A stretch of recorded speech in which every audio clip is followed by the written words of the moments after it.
Skilary perd un ami. Dans un village qui s'appelait Skilary, vivaient de nombreux animaux depuis de longues générations. La vie était parfois difficile dans ce village et certains se plaignaient. Un jour, la chef Peg dit: Nous sommes pauvres et eux, les chiens, les chats, les hamsters et les cochons d'Inde qui vivent en ville sont riches. Ils ont de la chance car ils ont beaucoup d'argent et vivent dans des appartements. J'en ai marre d'être ici. Je voudrais partir en ville. Le mouton Wolfgang répondit: On n'est peut-être pas riches, mais nous, au moins, on a des fermiers qui s'occupent de nous. On respire l'air pur et on mange la bonne herbe de la campagne. La chef, pas d'accord avec Wolfgang, se mit à crier: Venez, j'ai un lopin de terre à vendre! Venez, j'ai un lopin de terre à vendre! Un âne de la ville qui passait par là l'entendit. Vos terrains me plaisent beaucoup. Je ne peux pas l'acheter, mais en échange, je vous propose mon appartement luxueux en ville. Moi, je veux de nouveau vivre à la campagne. Cela vous intéresse? Oh ouais, génial! Marché conclu.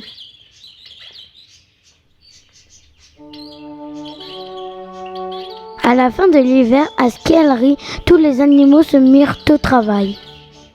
Le poney, l'oiseau et l'écureuil taillèrent les arbres fruitiers. Allez au boulot, dit l'écureuil. Et les branches coupées tombèrent au sol. Pendant ce temps, avec le cochon et le lapin, Wolfgang prépara la terre pour les semis. Il dit à ses amis: Allez, il faut se motiver. Ça va durer longtemps. On sera bien occupé. On ne se décourage pas. On a presque fini. Peg, elle, était installée dans sa nouvelle demeure. Un après-midi, alors qu'elle était allongée, elle fut réveillée brusquement en sursaut par un gros coup de klaxon. Elle courut à la fenêtre pour voir ce qu'il se passait. Nom d'une pipe, quel boucan! Je ne peux même pas me reposer une heure. C'est pitoyable. Stupide camion de livraison! Il est arrêté au milieu de la route et fait un énorme bouchon. Pour se détendre, elle décida ensuite de regarder la télévision. Mais elle s'ennuyait toute seule.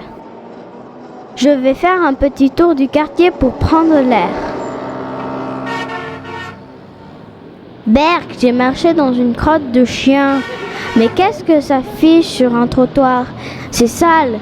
Et cette odeur de peau d'échappement, ça vaut pas l'air de la campagne ici. Le printemps arriva à Skilary. Un jour, Wolfgang dit: Un paysan m'a donné des graines. Nous lui donnerons une partie de nos récoltes en échange. Il est temps de semer. Alors le poney creusa des sillons. Puis le lapin, l'écureuil et l'oiseau semèrent les graines de radis, carottes et salades. Enfin, le cochon et le mouton recouvrirent les semis avec de la terre.